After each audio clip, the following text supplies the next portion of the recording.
ओम गण श्री महागणेशाय नमः। राधे राधे दोस्तों, कैसे हैं आप सब। दोस्तों, साल 2022 की आखिरी अमावस्या पौष माह की अमावस्या है, जो कि इस बार 23 दिसंबर दिन शुक्रवार को है। पौष माह सूर्य देव की पूजा के अलावा पितरों की आत्मा से जुड़े अनुष्ठान जैसे कि श्राद्ध तर्पण आदि के लिए बेहद शुभ माना जाता है, ताकि पूर्वजों के आशीर्वाद से जीवन में सुख समृद्धि आए। इसीलिए पौष माह को छोटा पितृपक्ष भी कहा जाता है। दोस्तों, पौष माह की अमावस्या पर पितरों की आत्मा की शांति के लिए श्राद्ध तर्पण पिंडदान करने का विधान है। ऐसा करने से परिवार में खुशहाली रहती है, तरक्की आती है और वंश में भी वृद्धि होती है। पौष माह की अमावस्या इस बार शुक्रवार के दिन है। शुक्रवार का दिन धन की देवी माँ लक्ष्मी को समर्पित है, इसलिए इस अमावस्या पर माँ लक्ष्मी का विशेष रूप से पूजन किया जाएगा। और अमावस्या तिथि पितरों के साथ भगवान लक्ष्मी नारायण को भी समर्पित होती है। इसलिए पौष माह की अमावस्या शुक्रवार के दिन होने से इस अमावस्या का महत्व और अधिक बढ़ गया है। शुक्रवारी पौष अमावस्या पर माँ लक्ष्मी की कृपा प्राप्त करने के लिए भगवान विष्णु के साथ माँ लक्ष्मी का पूजन करें।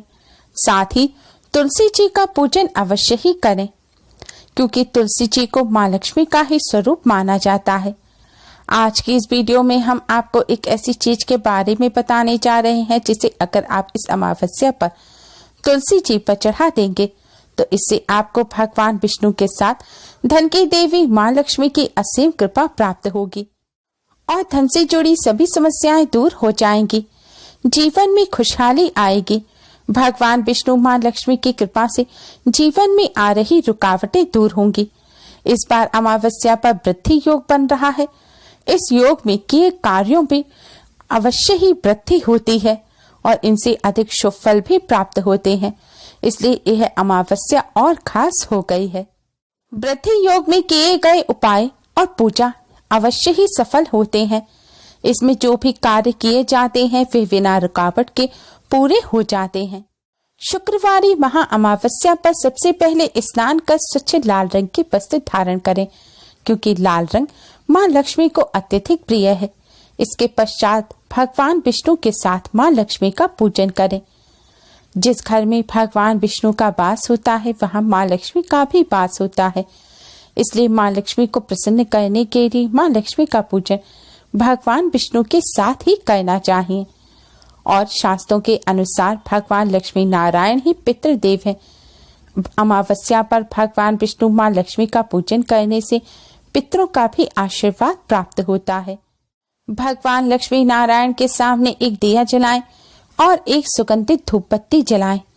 इसके पश्चात भगवान विष्णु को हल्दी से और माँ लक्ष्मी को कुमकुम से तिलक करें। फिर भगवान लक्ष्मी नारायण को किसी फल मिष्ठान का भोग लगाकर प्रणाम करें और भगवान विष्णु जी के द्वादश मंत्र ओम नमो भगवते वासुदेवाय का जाप करें। इस मंत्र का आपको 108 बार जाप करना है। इस मंत्र का अधिक से अधिक जाप करना चाहिए, क्योंकि यह मंत्र भगवान विष्णु की कृपा प्राप्त करने का सबसे असरकारक मंत्र है। भागवत पुराण के अनुसार जो मनुष्य इस मंत्र का जाप करते हैं, भगवान विष्णु की कृपा से उन्हें जीवन के सभी सुख प्राप्त होते हैं और अंत में मोक्ष भी मिलता है। अब आप माँ लक्ष्मी का पूजन करें और ओम महालक्ष्मी नमः मंत्र का 108 बार जाप करें। अगर आपको मंत्र का जाप करने में कठिनाई हो तो दोस्तों, आप माँ का पूजन करने के लिए माँ लक्ष्मी की चालीसा का भी पाठ कर सकते हैं। दोस्तों, शास्त्रों और हिंदू पौराणिक कथाओं के अनुसार यह माना जाता है कि शुक्रवारी अमावस्या की पूर्व संध्या पर देवी लक्ष्मी के दो रूपों धन लक्ष्मी और धन्या लक्ष्मी की पूजा करना शुभ होता है, ताकि उनके दिव्य आशीर्वाद प्रचुरता से धन की प्राप्ति की जा सके। धन और धान्य लक्ष्मी माँ की कृपा से घर में धन धान्य की कोई कमी ना रहे। भगवान लक्ष्मी नारायण का पूजन करने के लिए अब आप तुलसी जी का पूजन करें। सबसे पहले तुलसी जी के पास एक दिया जलाकर रखें और फिर तुलसी माँ को प्रणाम करें।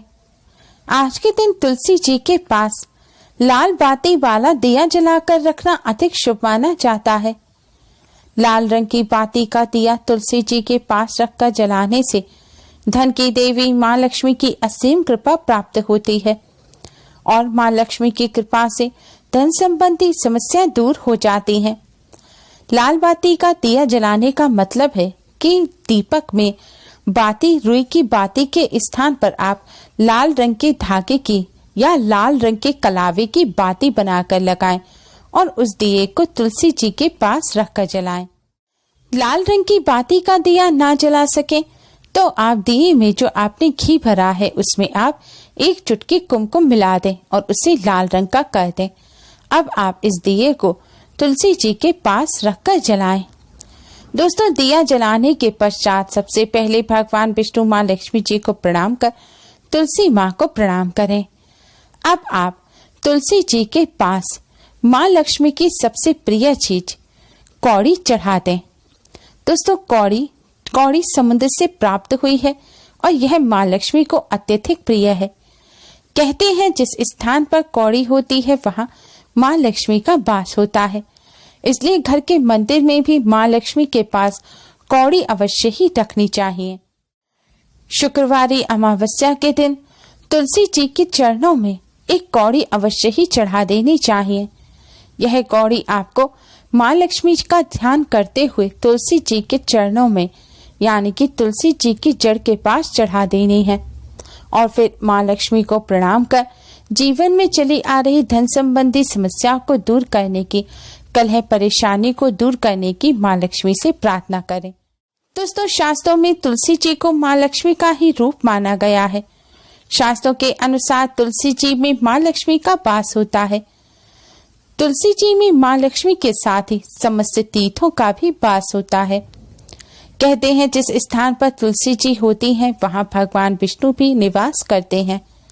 इसलिए तुलसी जी के चरणों में कौड़ी चढ़ाने से धन की देवी माँ लक्ष्मी अति शीघ्र ही प्रसन्न हो जाती हैं।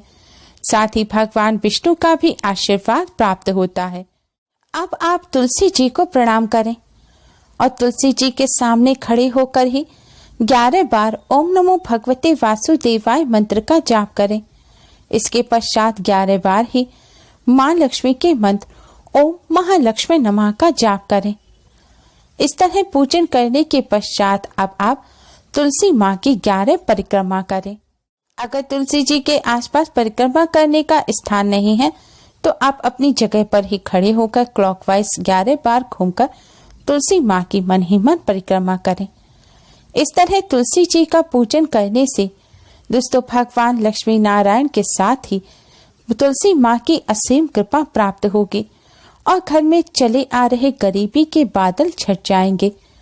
घर से गरीबी दूर होगी और घर में पैसा आने लगेगा। धन की देवी माँ लक्ष्मी की कृपा से घर से दरिद्रता हमेशा के लिए दूर हो जाएगी और घर में खुशहाली आएगी। परिवार में हो रहे लड़ाई झगड़े भी बंद हो जाएंगे। साथ ही भगवान विष्णु की कृपा प्राप्त होगी और कष्टों से छुटकारा मिलेगा। दोस्तों, तुलसी जी पर आपने जो कौड़ी चढ़ाई है अब आप इस कौड़ी को ऐसे ही रखा रहने दें। अगले दिन सुबह उठकर स्नान आदि करने के पश्चात इस कौड़ी पर तुलसी जी की जड़ के पास से थोड़ी सी मिट्टी लगा लें और फिर इस कौड़ी और तुलसी जी की जड़ की मिट्टी को आप एक लाल रंग के साफ कपड़े में बांधकर अपने धन रखने के स्थान पर अपने पर्स में जिस भी आप डिब्बे में रुपए रखते हैं वहां पर आप इसको रख दें। आप अपने व्यापार स्थल पर भी रुपए के स्थान पर इसको रख सकते हैं। ऐसा करने से भगवान लक्ष्मी के नारायण के साथ ही तुलसी माँ का आशीर्वाद बना रहेगा और धन में कभी कोई कमी नहीं आएगी। साथ ही धन में बरकत भी होने लगेगी। अगर आप इसे अपने व्यापार स्थल पर रखेंगे तो व्यापार भी अच्छा चलने लगेगा और घर में धन की हानि होना बंद हो जाएगी। दोस्तों, शुक्रवारी अमावस्या के दिन भगवान लक्ष्मी नारायण की कृपा प्राप्त करने के लिए इस तरह तुलसी माँ का पूजन अवश्य ही करें। दोस्तों, अमावस्या तिथि पितरों को भी समर्पित होती है। पितरों की आत्मा की शांति के लिए अमावस्या पर स्नान आदि कर दान अवश्य ही करना चाहिए। आज के दिन सुबह उठकर स्नान कर स्वच्छ वस्त्र धारण करें। हो सके तो किसी पवित्र नदी में स्नान करें, ऐसा ना कर सके तो अपने घर पर ही स्नान के जल में गंगा जल डालकर उससे स्नान करें, या किसी तीर्थ का जल है तो उसे भी आप डाल सकते हैं। महिलाएं पवित्र नदी के जल या गंगा जल से स्नान ना करें। स्नान करने के पश्चात आप अपने पितरों के नाम से यथाशक्ति दान अवश्य करें। पितरों के नाम से कपड़े दान करना, अन्न दान करना बहुत शुभ माना जाता है। अगर ज्यादा आप कुछ दान ना कर सकें तो पितरों के नाम से थोड़े से काले तिल आप अवश्य ही दान कर दें। काले तिल का दान करना स्वर्ण दान के बराबर है। काले तिल से पितरों को तृप्ति भी मिलती है और मोक्ष भी मिलता है। इसलिए आप अगर ज्यादा कुछ भी ना कर सके तब भी अमावस्या पर पितरों के नाम से काले तिल का दान अवश्य ही करना चाहिए। उम्मीद है आपको हमारी ये वीडियो पसंद आई होगी। Please like, share and subscribe. Thanks for watching. Radhe Radhe.